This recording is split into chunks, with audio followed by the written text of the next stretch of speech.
ನಮಸ್ತೆ, ನಾನು ಡಾಕ್ಟರ್ ಪ್ರೀತಿ ಪಿ ವರ್ಣೇಕರ್ ಅಂತ ಹೇಳಿ. ಇವತ್ತಿನ ಮನೆಮದ್ದು ಅಂದರೆ ಕೆಮ್ಮಿಗೆ ನೀವು ಮನೆಯಲ್ಲಿ ಈಸಿ ವೇಯಲ್ಲಿ ಏನು ಮಾಡ್ಬೋದು ಅಂತ ಹೇಳ್ತೀನಿ. ಸೊ ಮೇಯ್ನಾಗಿ ಕೆಮ್ಮಲ್ಲಿ 2 ವಿಧ ಇದೆ. ಒಂದು ಒಣ ಕೆಮ್ಮು, ಇನ್ನೊಂದು ಕೆಮ್ಮು ಜೊತೆ ಕಫ ಬರೋದು. ಸೊ 2 ವಿಧ ಇದೆ. ಎರಡಕ್ಕೂ ಒಂದೇ ಮನೆಮದ್ದಲ್ಲ. ಕಾಮನ್ನಾಗಿ ಎಲ್ಲರೂ ಯೂಸ್ ಮಾಡೋದು ಒಂದು ಜೇನುತುಪ್ಪ ತೊಗೊಳ್ತಾರೆ, ಇಲ್ಲ ಅಂದರೆ ಶುಂಠಿ ಸ್ವರಸ ಅಥವಾ ಪೆಪ್ಪರ್ ಆಗಲಿ ಅದು ತೊಗೊಳ್ತಾರೆ. ಸೊ ಇವೆಲ್ಲ ಏನಾಗುತ್ತೆ ಅಂದರೆ ಕೆಮ್ಮು ಜೊತೆ ಕಫ ಬರುತ್ತಲ್ಲ, ಆ ಕೆಮ್ಮಿಗೆ ಇದು ಉಪಯುಕ್ತ ಆಗುತ್ತೆ. ಸೊ ಒಣ ಕೆಮ್ಮಲ್ಲೂ ಸಹಿತ ನೀವು ಇದನ್ನೇ ಮಾಡೋಕ್ಕೆ ಹೋದರೆ ಕಡಿಮೆ ಆಗಲ್ಲ. ಬಿಕಾಸ್ ಒಣ ಕೆಮ್ಮಲ್ಲಿ ಗಂಟ್ಲು ಒಣಗ್ತಿರುತ್ತೆ.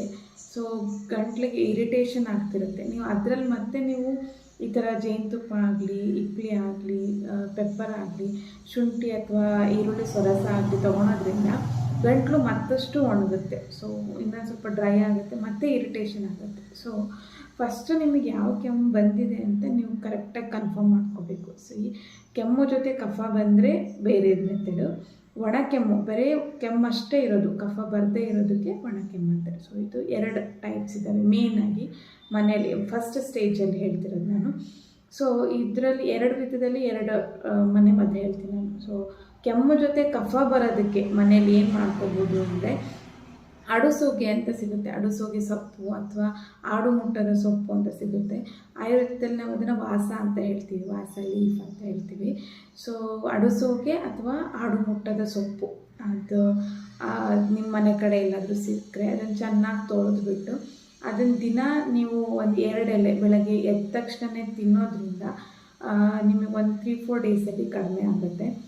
ಸೊ ಅದು ನೀವು ಸ್ವಲ್ಪ ಕಹಿ ಇರುತ್ತೆ, ಡೈರೆಕ್ಟಾಗಿ ತಿಂತೀನಿ ಅಂದರೆ ಬೆಸ್ಟು. 2 ಎಲೆನ ನೀವು ಬೆಳಗ್ಗೆ ಖಾಲಿ ಹೊಟ್ಟೆಲಿ ತೊಗೋಬೋದು. ಇಲ್ಲ ನಿಮಗೆ ಕಹಿ ಇರುತ್ತೆ, ನಿಮಗೆ ಅದನ್ನು ತಿನ್ನೋಕ್ಕಾಗಲ್ಲ ಅಂತ ಅಂದರೆ ಒಂದು 10-15 ಎಲೆ ತೊಗೊಂಡು ಅದನ್ನು ಚೆನ್ನಾಗಿ ಜಜ್ಜಿಬಿಟ್ಟು ಅದ್ರ ರಸ ತೆಗಿಬೇಕು, ಸ್ವರಸ ತೆಗಿಬೇಕು, ಫಿಲ್ಟರ್ ಮಾಡಬೇಕು. ಅದನ್ನು ಇಲ್ಲ ಕಾಟನ್ ಬಟ್ಟೆಯಲ್ಲಿ ಅದನ್ನು ಜಜ್ಜಿರೋದು ಹಾಕಿ ಹಿಂಡಿದರೆ ಅದ್ರ ಸ್ವರಸ ಬರುತ್ತೆ, ರಸ ಬರುತ್ತೆ. ಸೊ ಅದು ರಸ ಒಂದು 10-15 ml ಬರಬೇಕು. ಆ ರಸಕ್ಕೆ ನೀವು ಜೇನುತುಪ್ಪ ಹಾಕಬೇಕು, 1 ಸ್ಪೂನ್ ಅಥವಾ ಈಕ್ವಲ್ ಕ್ವಾಂಟಿಟಿ ಎಷ್ಟು ಸ್ವರಸ ಇರುತ್ತೆ ಅಷ್ಟು ಜೇನುತುಪ್ಪ ಹಾಕಿಬಿಟ್ಟು ಚೆನ್ನಾಗಿ ಮಿಕ್ಸ್ ಮಾಡಿ ಬೆಳಗ್ಗೆ ಖಾಲಿ ಹೊಟ್ಟೆಯಲ್ಲಿ 1 ಹೊತ್ತು ತೊಗೊಳೋದು. ಅದನ್ನು 3 ದಿನ ಮಾಡೋದ್ರಿಂದ ಕಡಿಮೆ ಆಗುತ್ತೆ. ಆಡು ಮುಟ್ಟದ ಸೊಪ್ಪು ಅಥವಾ ಅಡುಸೋಗೆ ಅಂತ ಹೇಳ್ತಾರೆ, ಆಯುರ್ವೇದದಲ್ಲಿ ವಾಸ ಅಂತ ಹೇಳ್ತಾರೆ. ಇದು ಒಂದು ಮಾಡ್ಬೋದು. ಇನ್ನೊಂದಂದರೆ ಗ್ರಂಥಿಕೆ ಅಂಗಡಿಯಲ್ಲಿ ಅಥವಾ ಯಾವುದೇ ಆಯುರ್ವೇದಿಕ್ ಶಾಪಲ್ಲಿ ಎಷ್ಟಿ ಮಧು ಚೂರ್ಣ ಅಂತ ಸಿಗುತ್ತೆ, ಆರೆಲ್ಸ್ ಜ್ಯೇಷ್ಠ ಮಧು ಅಂತ ಹೇಳ್ತಾರೆ. ಅದ್ರ ಚೂರ್ಣ ಪ್ಲಸ್ ಶುಂಠಿ, ಮರೀಚ ಅಂದರೆ ಪೆಪ್ಪರ್, ಕಾಳುಮೆಣಸು ಮತ್ತು ಇಪ್ಪಲಿ. ಶುಂಠಿ, ಕಾಳುಮೆಣಸು, ಇಪ್ಪಲಿ ಮತ್ತು ಎಷ್ಟಿ ಮಧು ಚೂರ್ಣ ಎಲ್ಲನೂ ಈಕ್ವಲ್ ಕ್ವಾಂಟಿಟಿ, 1 ಪಿಂಚ್ ಅಂದರೆ ಎಲ್ಲ 1 ಪಿಂಚ್ ತೊಗೊಂಡು ಅದನ್ನು ಜೇನುತುಪ್ಪದಲ್ಲಿ ಮಿಕ್ಸ್ ಮಾಡಬೇಕು. ಲೈಕ್ ಪೇಸ್ಟ್ ಥರ ಮಿಕ್ಸ್ ಮಾಡಬೇಕು, ಭಾಳ ನೀರು ಇರಬಾರ್ದು. ಇದು 4 ಒಂದೊಂದು ಚಿಟಿಕೆ ಎಷ್ಟಿ ಮಧು, ಶುಂಠಿ, ಇಪ್ಪಲಿ ಮತ್ತು ಮರೀಚ ಆರ್ ಕಾಳುಮೆಣಸು ಅದನ್ನು ಪೌಡರ್ ಮಾಡಿರೋದನ್ನ 4 ಈಕ್ವಲ್ ಕ್ವಾಂಟಿಟಿ ತೊಗೊಂಡು ಜೇನುತುಪ್ಪ ಜೊತೆ ಮಿಕ್ಸ್ ಮಾಡಿ ಖಾಲಿ ಹೊಟ್ಟೆಯಲ್ಲಿ ಬೆಳಗ್ಗೆ ತೊಗೊಳೋದ್ರಿಂದ ನಿಮಗೆ ಕೆಮ್ಮು ಜೊತೆ ಕಫ ಇರೋದು ಕಡಿಮೆ ಆಗುತ್ತೆ.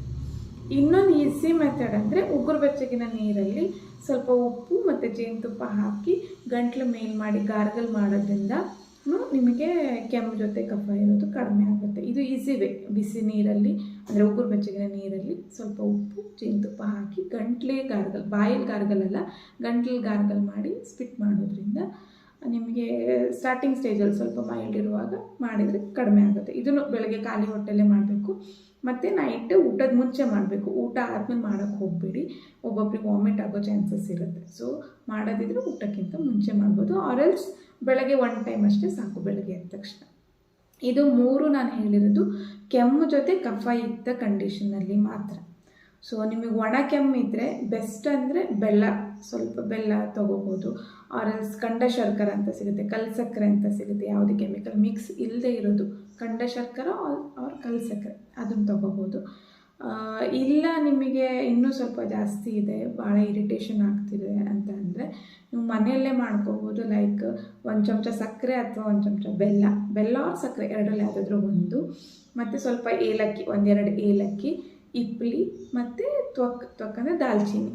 ಇವೆಲ್ಲ ಸ್ವಲ್ಪ ಸಕ್ಕರೆ ಜಾಸ್ತಿ ತೊಗೋಬೇಕು, ಅದರದ್ದು ಅರ್ಧ ಪ್ರಮಾಣ ಇವು 3 ತೊಗೋಬೇಕು. ಲೈಕ್ ಏಲಕ್ಕಿ, ಇಪ್ಪಲಿ ಮತ್ತು ಇದು ದಾಲ್ಚಿನ್ನಿ. ಇವು 3 ಅರ್ಧ ಅರ್ಧ ಚಮಚ, ಸಕ್ಕರೆ ಅಥವಾ ಬೆಲ್ಲ 1 ಚಮಚ. ಸೊ ಇದನ್ನು ಇಷ್ಟನ್ನು ಮಿಕ್ಸ್ ಮಾಡಿ ಅಂದರೆ ಹಾಗೆ ಡೈರೆಕ್ಟಾಗಿ ತಿನ್ಬೇಕು. ಸಕ್ಕರೆ ಇರೋದ್ರಿಂದ ನಿಮಗೇನು ಕೈ ಏನು ಅನಿಸಲ್ಲ. ಸೊ ಡೈರೆಕ್ಟಾಗಿ ಚೂರ್ಣ ತೊಗೊಂಡು ಅದಾದ್ಮೇಲೆ ಬಿಸಿ ನೀರು ಕುಡಿಯೋದ್ರಿಂದ ನಿಮಗೆ ಒಣ ಕೆಮ್ಮು ಕಡಿಮೆ ಆಗುತ್ತೆ. ಸೊ ಈ ಒಣ ಕೆಮ್ಮಿಗೆ ಹನಿ ಅದೆಲ್ಲ ತೊಗೋಬಾರ್ದು, ಯಾಕಂದರೆ ಒಣ ಕೆಮ್ಮಿಗೆ ಇರಿಟೇಷನ್ ಆಗ್ತಿರುತ್ತೆ ಗಂಟ್ಲಿಗೆ. ಸೊ ಅದಕ್ಕೆ ಸ್ಮೂತ್ನಿಂಗ್ ಬೇಕಾಗಿರುತ್ತೆ. ಸ್ಮೂತ್ನಿಂಗ್ ಇನ್ ದ ಸೆನ್ಸ್ ನೀವು ಸಕ್ಕರೆ, ಬೆಲ್ಲ ಅಥವಾ ಕಂಡ ಶರ್ಕರ ಅದು ತೊಗೊಂಡ್ರೆ ಸ್ಮೂತ್ನಿಂಗ್ ಎಫೆಕ್ಟ್ ಆಗುತ್ತೆ. ಸೊ ಆಟೋಮೆಟಿಕ್ಲಿ ಸ್ವಲ್ಪ ರಿಲ್ಯಾಕ್ಸ್ ಆಗುತ್ತೆ. ಮೆಡಿಸಿನ್ ಅಂದರೆ ಮನೆ ಮದ್ದು ಮಾಡಬೇಕಂದ್ರೆ ಇದನ್ನು ಮಾಡ್ಬೋದು. ಸಕ್ಕರೆ, ದಾಲ್ಚೀನಿ, ಏಲ ಅಂದರೆ ಏಲಕ್ಕಿ ಮತ್ತು ಇಡ್ಲಿ, ಇವು 4 ಮಿಕ್ಸ್ ಮಾಡಿ ಚೂರ್ಣ ಡೈರೆಕ್ಟಾಗಿ 1 ಸ್ಪೂನ್ ತೊಗೊಂಡು ಬಿಸಿನೀರು ಕುಡಿಯೋದ್ರಿಂದ ನಿಮ್ಗೆ ಒಣ ಕೆಮ್ಮು ಕಡಿಮೆ ಆಗುತ್ತೆ.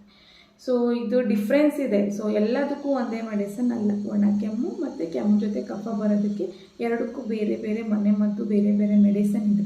ಸೊ ನಾನು ಇದನ್ನು ಏನು ಹೇಳಿದ್ದೀನಿ ಮನೆ ಮದ್ದು, ಇದು ಸ್ಟಾರ್ಟಿಂಗ್ ಸ್ಟೇಜಲ್ಲಿ 1 ದಿನ, 2 ದಿನ, 3 ದಿನ ಅಷ್ಟೇ.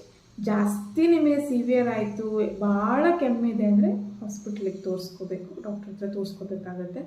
ಸೊ ಇದೊಂದು ಸ್ಟಾರ್ಟಿಂಗ್ ಸ್ಟೇಜಲ್ಲಿದ್ದರೆ ಇದನ್ನಿಷ್ಟು ಮನೆ ಮದ್ದು ನೀವು ಮಾಡ್ಕೋಬೋದು. ಮತ್ತು ಶುಗರ್ ಇರೋರಾದರೆ ನೀವು ಸಕ್ಕರೆ ಬೆಲ್ಲ ಯೂಸ್ ಮಾಡಬೇಡಿ, ಈ ಥರ ಮನೆ ಮದ್ದನ್ನು ಮಾಡೋಕ್ಕೆ ಹೋಗಬೇಡಿ. ಏನಂದ್ರೂ ಡೈರೆಕ್ಟಾಗಿ ಕನ್ಸಲ್ಟ್ ಮಾಡ್ಬೋದು ನೀವು ಡಾಕ್ಟರ್ಸನ್ನು. ಮನೆಯಲ್ಲಿ ಇದನ್ನು ನಾನು ಹೇಳೋದು ಏನಿದ್ರೂ 45-50 ಇಯರ್ಸ್ ಒಳಗಡೆ ಮಾಡ್ಬೋದು ಅಂತೇಳಿ.